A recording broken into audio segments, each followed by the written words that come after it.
Hello and welcome back to another episode of Rundown and Broke Down. I'm your host Sage as usual, and today is actually going to be a very special episode. See, today is going to be the day that you're going to see this car finally get on the road. An actual drive after sitting since 2007. And we're going to take it back to my place, and it is going to be officially my car to drive. So, sit back, relax, and enjoy the video. Oh, don't fight me.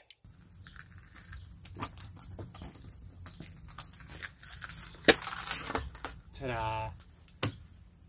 Newer, better than what we have on here.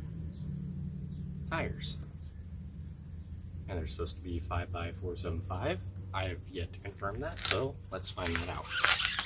So we're going to get the car up, and we're going to get the new semi-permanent wheels on.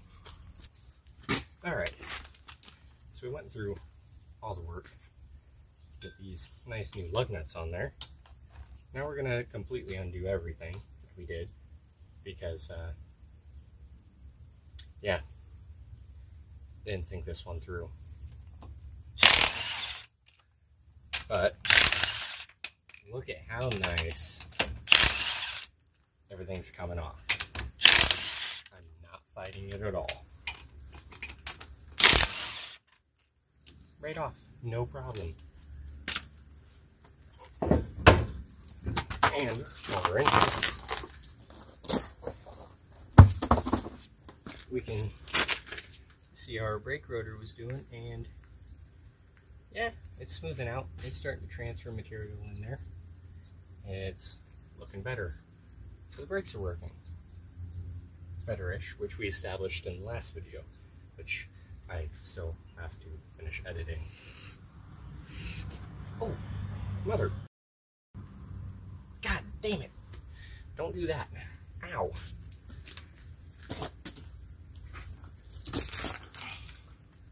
Smash the ever-living crap out of my finger. This is the part where I find out they're 5x475, and they're not. Awesome. And, yeah, I don't think that center cap is exactly going to fit into that wheel.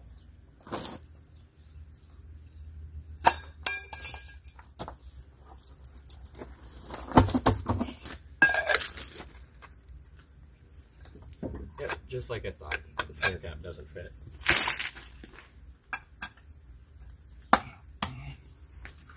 Is there a good reason you want to run the center caps? I'll explain why. Oh yeah, these lug nuts. No work. You know, all that hard work for nothing. 7/16 by 20 open-ended lug nuts.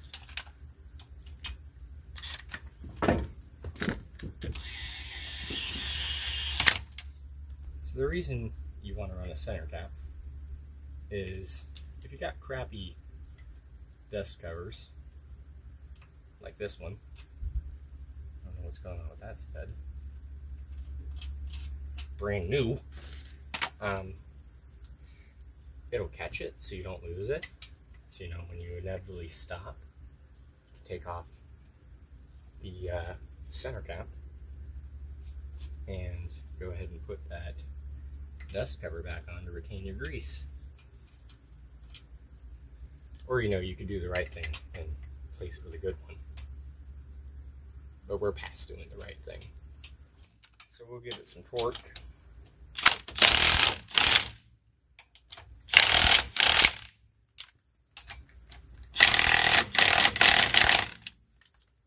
What do you know? It's torque to spec. Actually doesn't look half bad either. These are an old set of American racing wheels from what I've been told. They don't look bad. I mean, this tire is the worst out of all of them. I don't know what that was. But it's still better than, you know, the worst of this one. And it's not going to rub a mud flat back here, which was a problem. And I've made it worse. Great. So let's go ahead and take care of that other wheel. I'm going to need 5 of you guys and you. You see pretty good for right there? No? Yes? I don't know. I don't know what you can see. I can't see what you can see. But what you can see, probably, is how these studs and lug nuts are not fighting me. Just popping right off like they should. So, we're going to move this Cooper Cobra that's been flat spotted. And yes, it has. I already know it has. I'll set up this American Racing. Okay. And these are Dean Alpha 4 season radial steel belt. 215/75 on a 15. They didn't have to be 15s. They just had to be close to the right size-ish, and they are. And the back spacing is actually not bad, so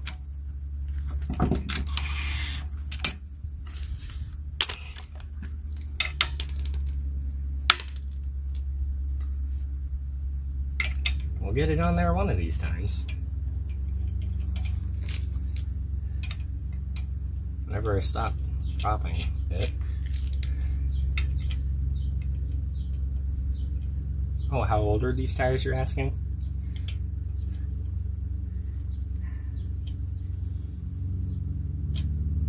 They're still older than me.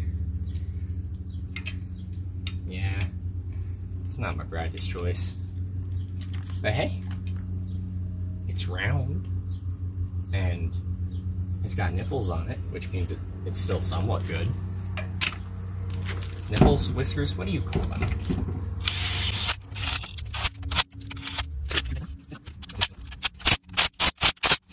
Well, you know, torque to spec. And it's dragging even. Because that's what it's supposed to do.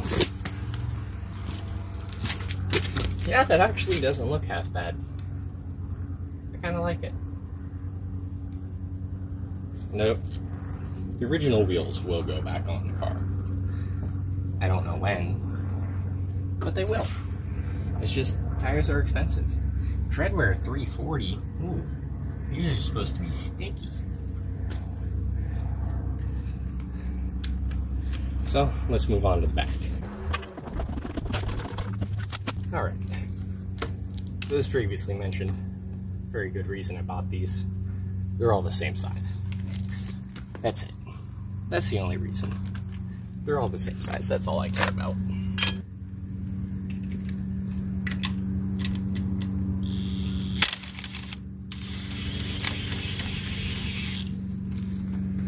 Now remember, kids, go in a star pattern. That way it centers up your wheel if it's not hub-centric nor lug-centric, like this one.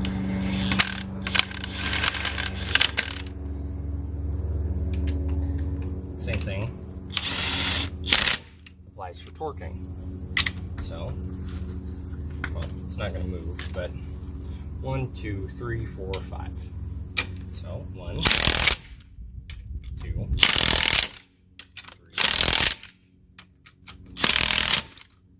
4, 5. And look at that, nice and centered, I hope. And we can get rid of these old crusty ones. By get rid of, I mean put them in a bag and save them.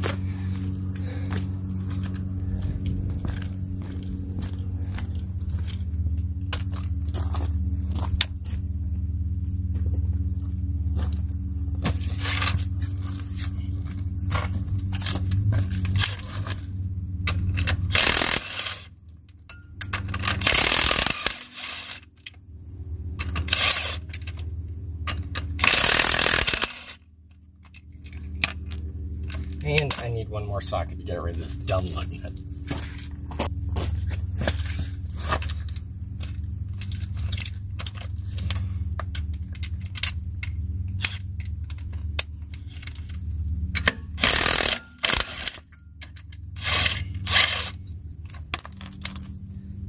Oh, that's interesting. I don't think that's supposed to happen like that.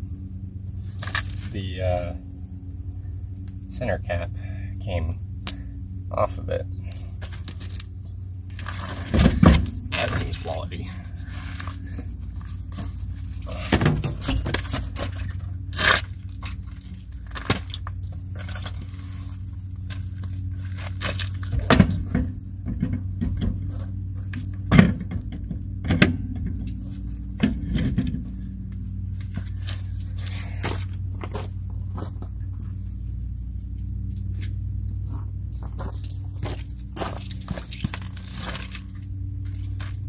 And last but not least,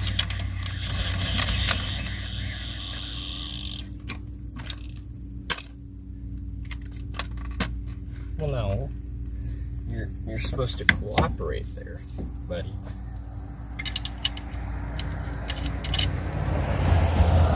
That's not cooperating. Oh wait, it'd help if I used a 3/4 out of 21. Stupid me. I was just holding that wheel up on the pivot point, that is this lug nut, to get it to center. And these rear lug studs actually aren't bad. And now that I've said that, one of them is going to strip completely. I shouldn't have said that. I'm doing this to myself.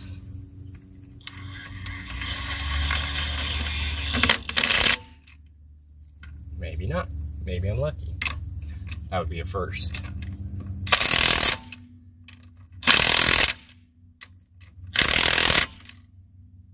Give it back.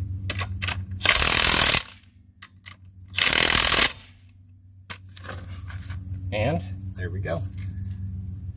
So all this paint will surely flake off, because it will. But we have a complete set of that rim is broken.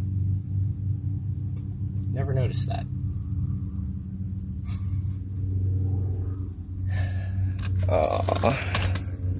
Bring you in closer so you can see it.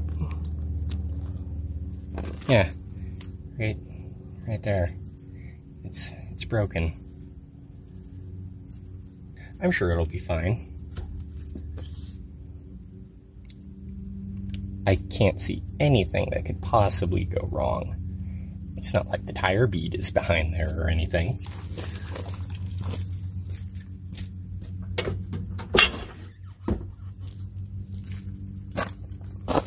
But there we go. And yeah, they're not my first choice, but I don't think they look bad. Granted, I'd rather the snowflakes on there, but it actually doesn't look bad. Fits the wheel well nicely. And they're rounder than these ones are, which is what I really care about. Once it goes flat, it doesn't really go back. Alright, so now we're gonna take care of some of the crap that's just kind of floating around in here. By some of the crap, I mean we're gonna bag everything up. I'm going to do my best to secure this dumbass security box until I can pull it out. So, what are we gonna secure? Well, starters. That paint came right off. These might actually be safeable.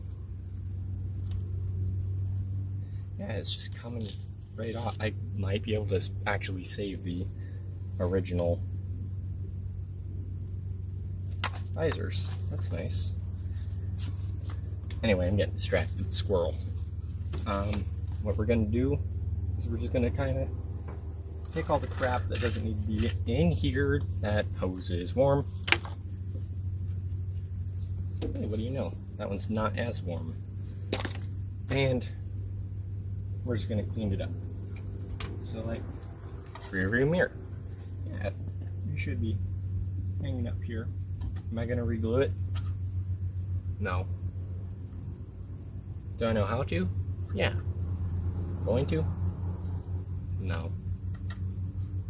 Because it's not really gonna make much difference. So we're gonna separate parts from junk. Good example. Old stereo that clearly had water leaking on it. Junk. This junk. This vent that popped out. Not junk. I just can't get it to go back in. I don't even know how I popped it out. Never once touched it. Just kind of popped out.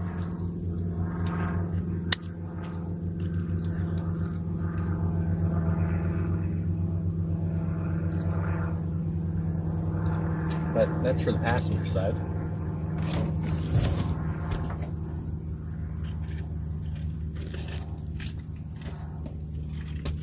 So, ferryman, not junk. Trigger lock, not junk.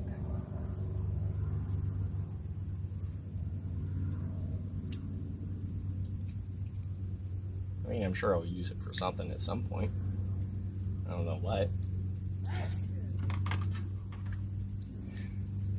Cluster doodad. By doodad, I mean it's the little trim ring that goes on the bezel. Not junk. And if I can get it to stay, that'd be awesome.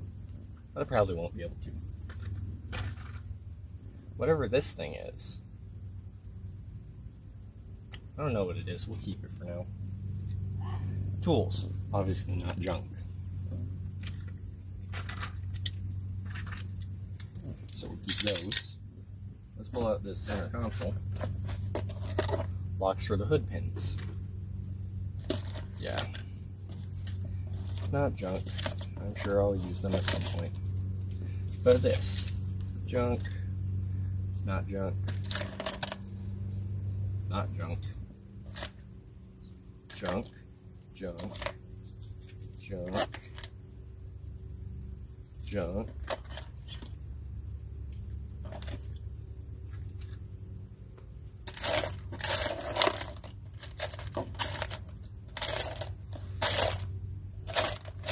Then there's a bunch of fuses and whatnot in here. So I'll sort through all this and I'll be back. So I just had to go to my car for something. I'm still in the process of cleaning up. I had to run over to my car, grab something real quick, drink some of the coffee that I brought with me, and I sat down in the seat. And holy hell. Because I was just sitting in this seat. Are those seats stiff? I thought they were comfortable. They're definitely more comfortable than the stock seats are that I had in my car. But these seats, they're more comfortable than my truck. It is amazing.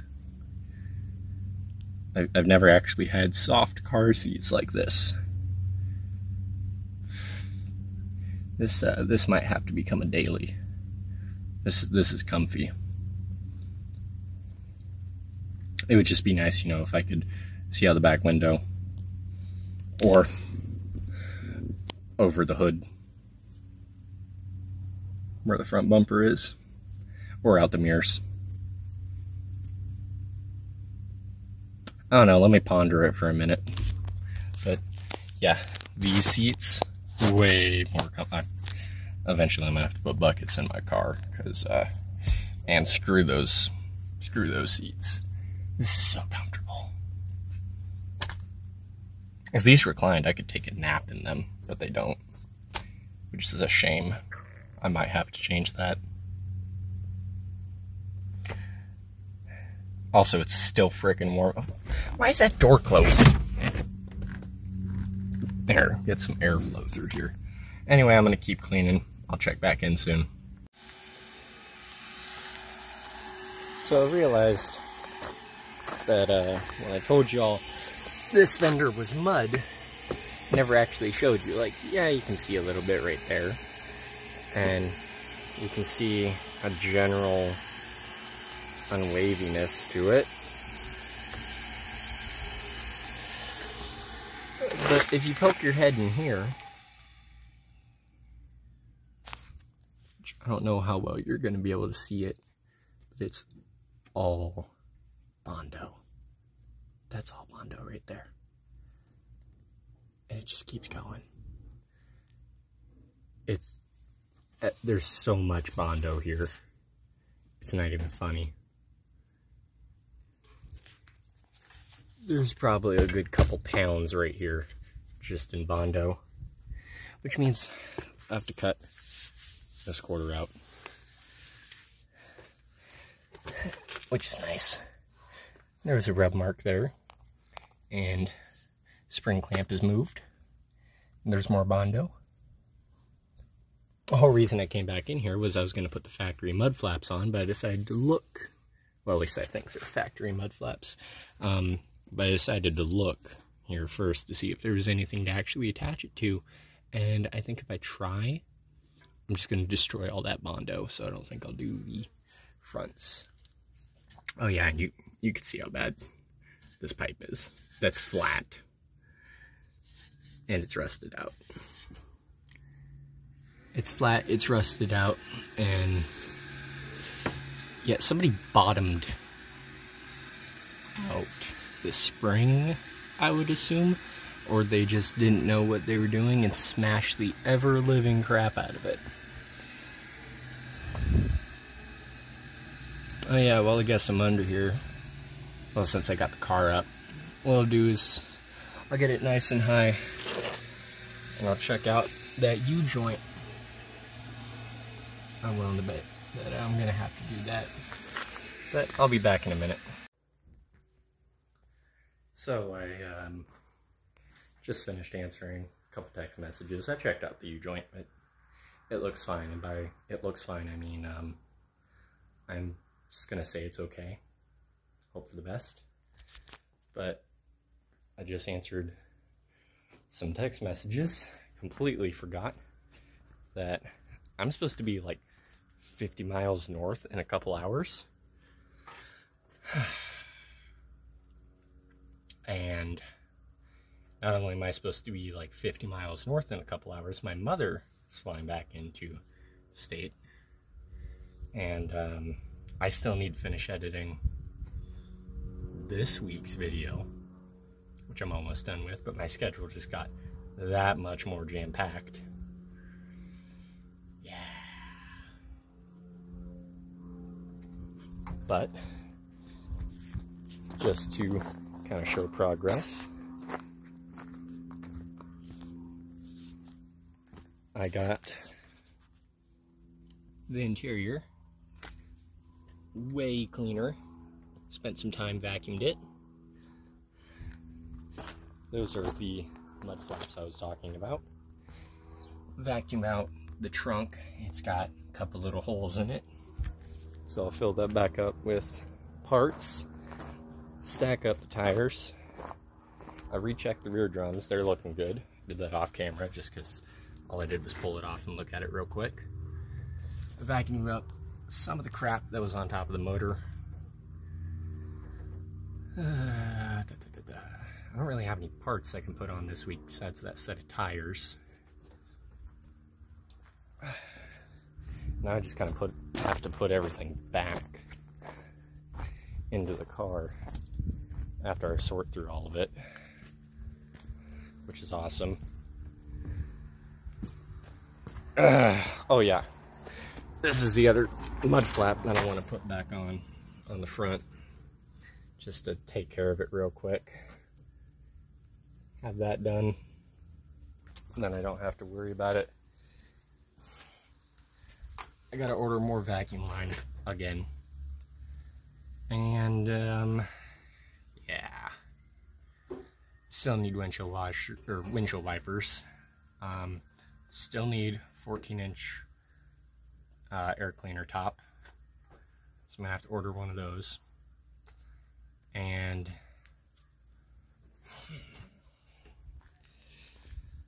I mean, there's not really much more I can do at this point, except just kind of get it buttoned up and ready to leave here. So I'll finish cleaning up, load up the trunk. I'll try and bed in those brakes a little bit more.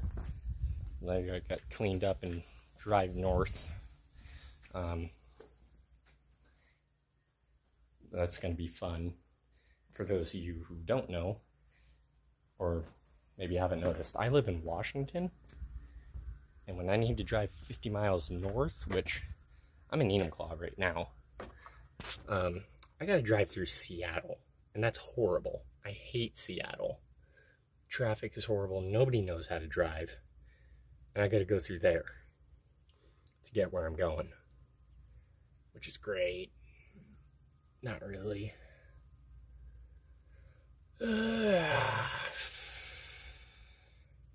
So yeah, I'm just gonna try and get a few things buttoned up, and I'll check back in with you here in a few minutes. Oh yeah, so I never actually showed you any of the goodies of the trunk. We have a trim piece, I don't know where it goes. Those weren't in the trunk. 2 tire irons. A CB radio, which may or may not work. The dome light, and the dome light bezel trim piece. Glove box lid. A harness to something. A electric fuel pump, which I'm pretty sure is a low pressure fuel pump that goes to a, let me set it down here, low pressure fuel pump that goes to a Kubota diesel auxiliary power unit. Don't ask me how I know that, because, well, yeah, don't ask me how I know that. We have more wiring, although that looks like an injector harness. Weird. Box with a couple springs in it that says Asbestos on it. A spare master cylinder lid, some extra brake parts, high beam switch, some clamps. So we're going to go ahead and take all of that, get it all buttoned up in there. See if I can figure out where this goes real quick. Oh, it goes right there. So that's where that's supposed to go. And I got fuses in the glove box. Got some extra stuff in there. Cap up there. Oil there. So we're just going to kind of clean all this up, put it all back,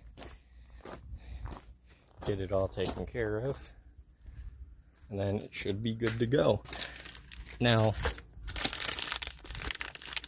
I haven't taken any time to look into this to know if I can use it. Oh, hey, that's what that harness goes to. The harness goes to here, and I can remote mount this. I could probably use that as a fuel pump for this car if the mechanical goes out, which it probably will. So we'll keep this in here, and I can use that harness to remote mount a frame rail fuel pump. Well, frame rail being a unibody construction. It's freaking hot. It's like 85 degrees right now. I used to not mind the heat as much, but yeah, screw that. I think I'd rather deal with Alaskan weather.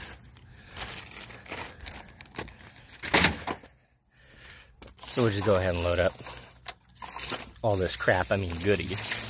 We'll load up all these goodies. Get all that in there. Get that. This CB may or may not work. It probably doesn't.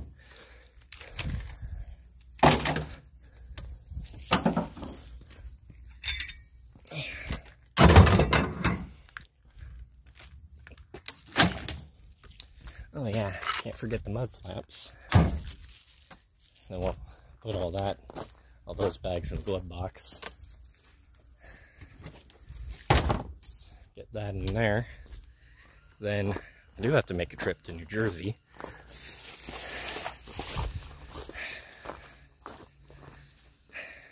There it is, trip to New Jersey.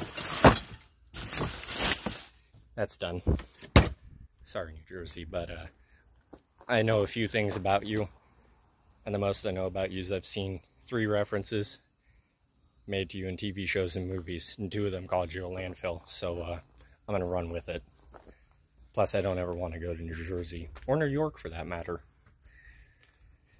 Oh yeah, that thing. Another trip to New Jersey. So, go ahead and stack all this up and get cleaned up. Then I gotta go. So, I don't know what I'll be doing next. But, I'll make sure to show you, as long as it's actually somewhat entertaining. So, we're gonna call that good for now. Alright. So, as you can see, we're obviously about to go on another drive, but this one's a little bit different. The car is legally ready to go. Meaning, we're losing the driveway.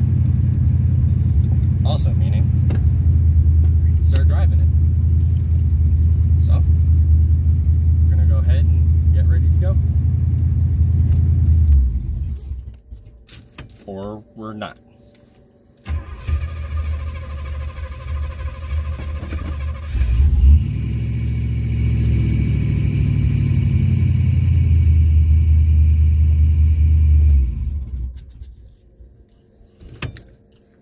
Never mind. Hold on a second.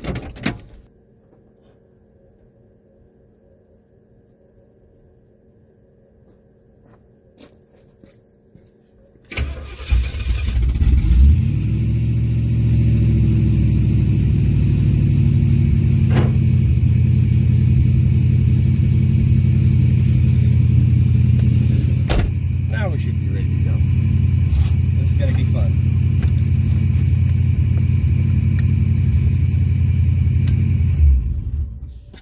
Why the f is it dying?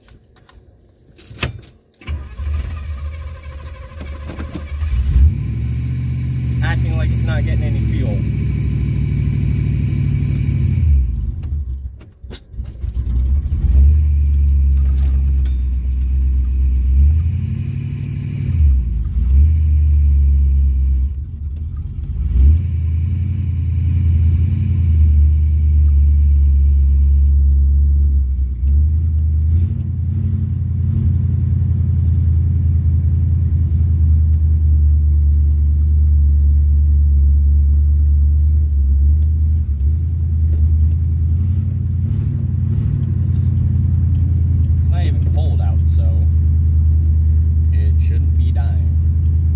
Now it's important to note that this carburetor has not yet been rebuilt, so it is not running as good as it can. And in fact, I'm using the timing of the engine as a band-aid to keep the car running. I cannot get it to a proper idle speed. It is also important to note that we're still on really old plugs, and that's generally not how I'd want to run the car, but it's how it's running currently. I don't know if I'm going to be able to save the carburetor as far as rebuilding it, just because when I pulled the fuel filter out of it, the threads for the inlet were pretty far stripped. And with how little material there is, I don't know if I'm going to be able to retap that and save that carburetor.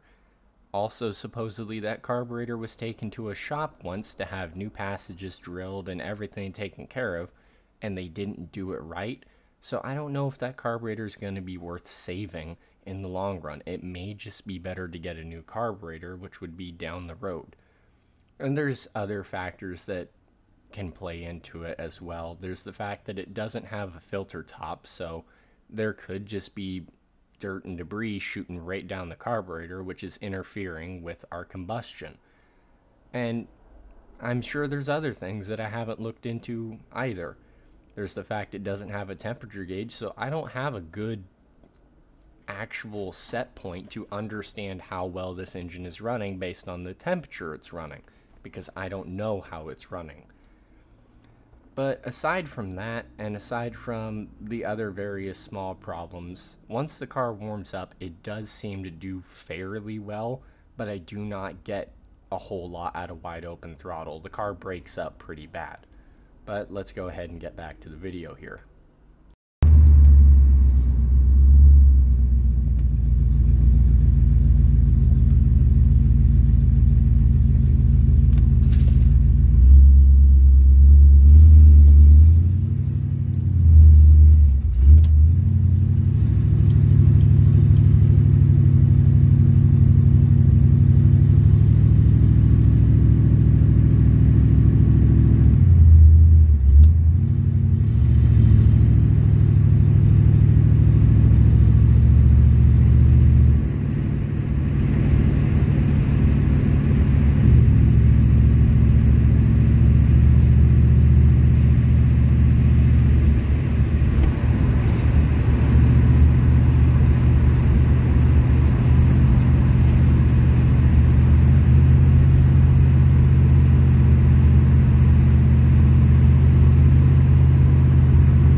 Steady 50 pounds of oil pressure.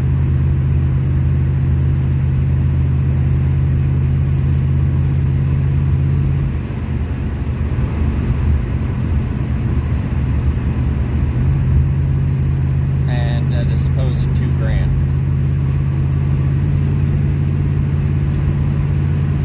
I am taking back roads just to avoid, causing any traffic on regular roads. Because really don't want to, be stuck on the side of a goddamn highway.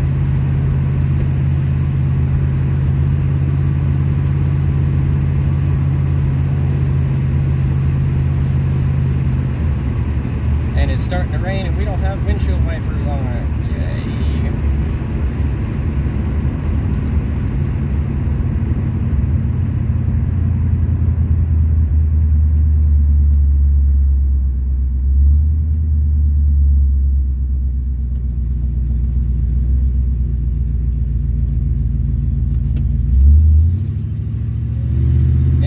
Stumbling anymore, so right now I actually have to cut the video off so I can text my ride because they lost me due to traffic. So I will be back here momentarily. Alright, so I just pulled off about halfway there. I'm just going to check things over, make sure everything looks good.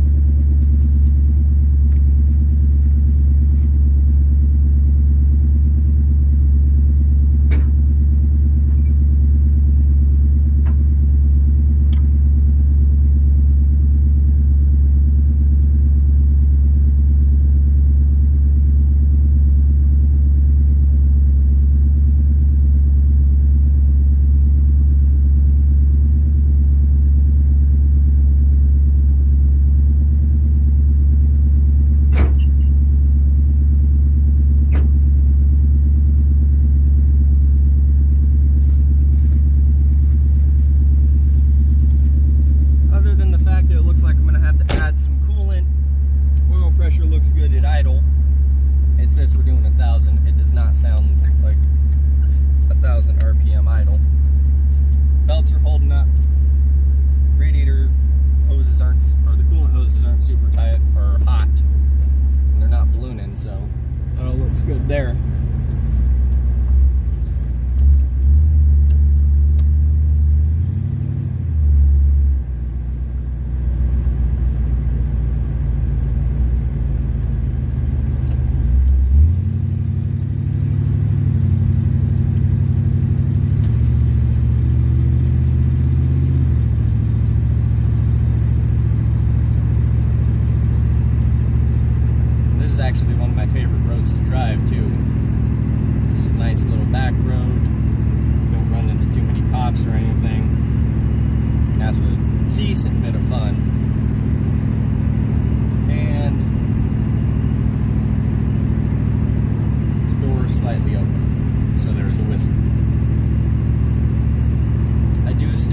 adjust the doors. And let's see, what else do I need to still do? I need to fix that speedometer, because I don't know what the hell is going on with it. I'm pretty sure it's just wore out. GM did use a Mylar style circuit board, or it might have been Mylar circuit board, period. And I have had experience with those going out in the past. Well, we scraped something. Don't know what. But there's no trail of fluid, so we're going to keep going and call it good. It's probably the muffler, to be honest. Shocks in this are still horrible. They're Monroe Maximatics or something or other. Haven't replaced them yet. You know, hindsight 2020, maybe that wasn't the best idea to just hop in and drive it with no shocks on a horribly bumpy road. Additional impressions of actually driving the car, though, it corners really well, even with these blown out shocks. I'm barely giving, like, I don't feel like the car is fighting. The steering in my Subaru is real heavy, and I've got a lot of work done into the suspension on that. This doesn't feel like it's fighting me. Then again, it is 70s Hydro Boost, or not Hydro Boost, but, no, is it? I can't remember.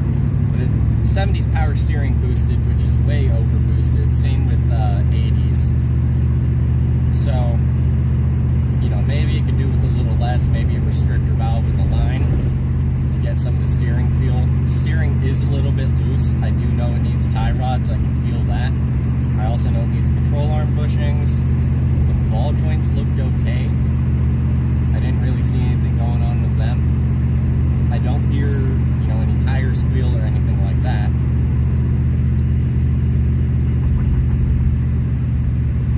The car stays relatively flat too.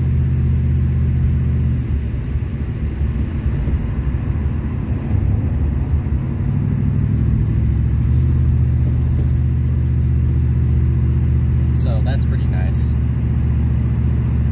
I can see why people liked these. They handle, honestly, really well. And they're comfortable. Very comfortable.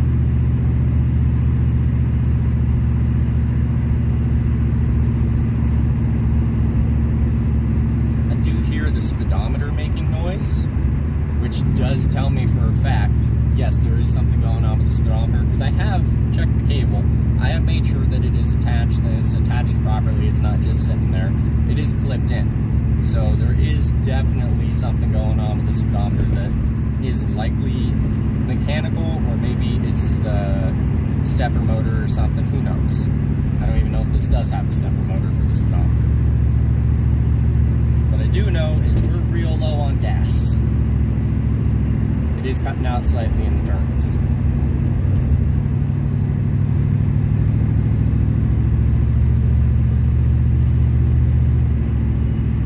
Coming up on construction, on lane closure. Heater works real well though, except for that cold ass draft that I'm working with.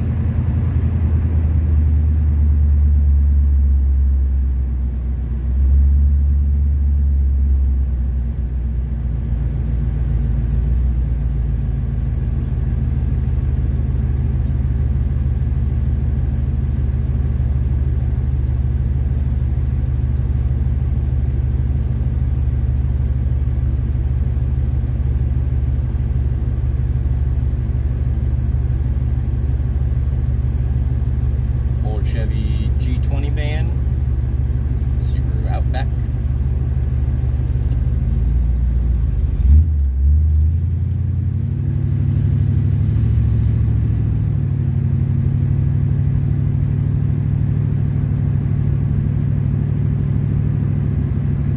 And I'm willing to bet there's something going on in the right lane, because he definitely pointed, you know, stay in the left. And yep, there it is. We got a John Deere with a brush hog.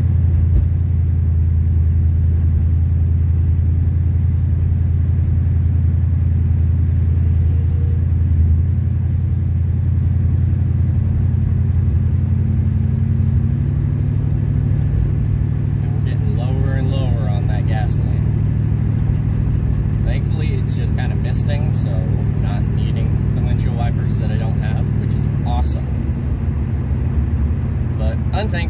only have like a quarter of a gallon of gas and a gas can in the back.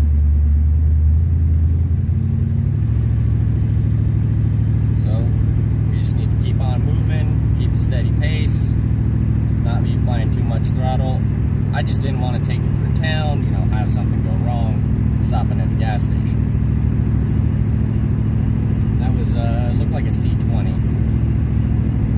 based on how that front end bounced. That tells me control arms. And I honestly have no idea how fast I'm going. It says we're doing 40, 42, 45, 42, 40, 40. Yeah. The general idea of what the speedometer is doing is not effing much. Other than just kind of telling me. If the tachometer was accurate, I could more accurately base my speed. It says we're holding a 1750 cruise. And assuming that's accurate in 1-to-1 with 323s, and we're rocking a 27-inch-ish tire, we should be sitting right around 35 miles an hour, if my memory serves right.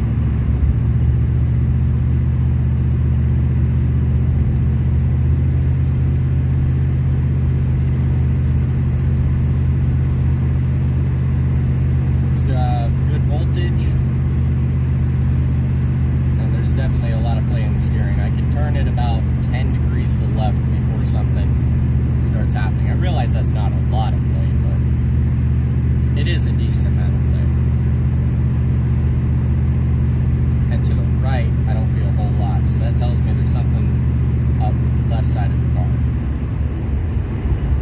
Which would not surprise me. It needs a whole front end kit, I know that. Braking too much to keep our speed up. Come on, we only have a couple more miles to go. You can make it. You can make it. Something I could try.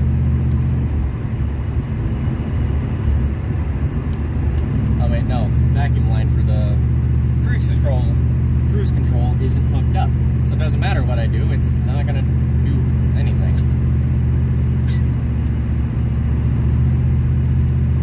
Tap the brakes real quick just to get the cruise control to kick off if it even kicked on.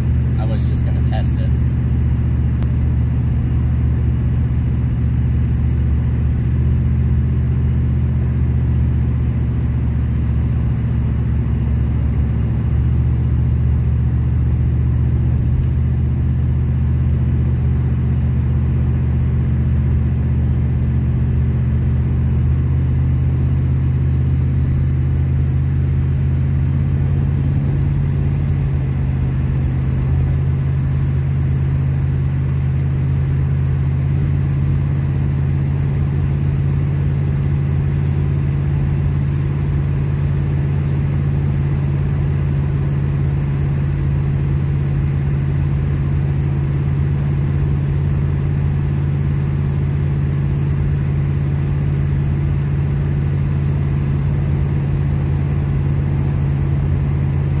Alternator is still charging really well. It might be a little bit on the weak side, but you know, we'll burn that bridge when we get there. Oil pressure still looks pretty decent.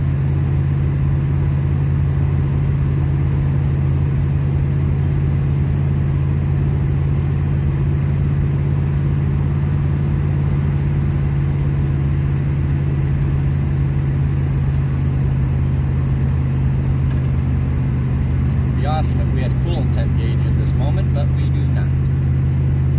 And I have a couple theories as to what's going on with that. It very well could be the fact that when I looked at the connection, the wire was bare where the connection was for the spade terminal and heavily corroded. So, you know, I'll start with the simple thing first. Cut out a little bit. Simple thing first, we'll go ahead, you know, repair that wire. If that doesn't work, throw a coolant temp sensor in it, because supposedly the coolant gauge was somehow wired into the factory temp sensor. So I'll have to look into that, figure that out. I just haven't had the time to. Been very busy.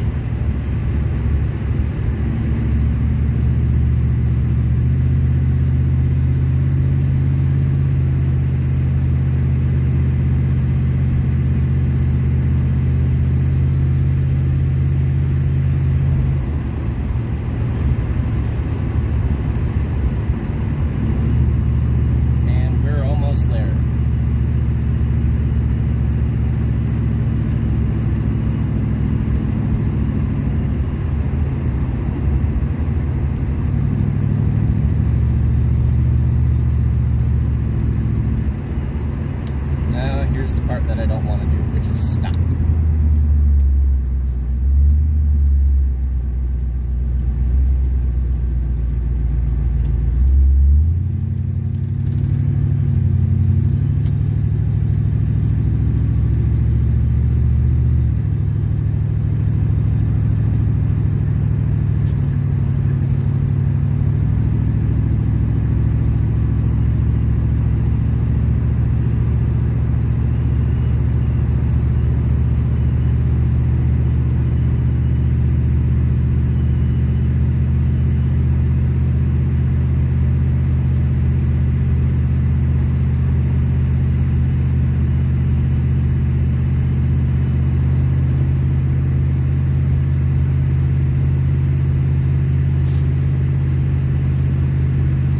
At this point, I'm going to go ahead and turn the camera off because, well, unless something interesting happens, which I hope it doesn't. So I'm going to go ahead, turn the camera off, and that's just so, you know, people don't figure out where I live. And we'll go ahead and call that a video. So, once again, thank you for watching Rundown and Broke Down. If you liked this video, make sure to hit the like button, share it, subscribe, all that good stuff. Because the more we can grow this channel, and the more views we get, the more subscribers we get, which subscribing is free, it puts more of my videos, more of this channel's videos, out onto the algorithm. And if we can get money rolling in, we could start doing a lot of cool stuff. There's a lot of cool stuff we want to get to. But, as always, thank you for watching, and I'll see you next time.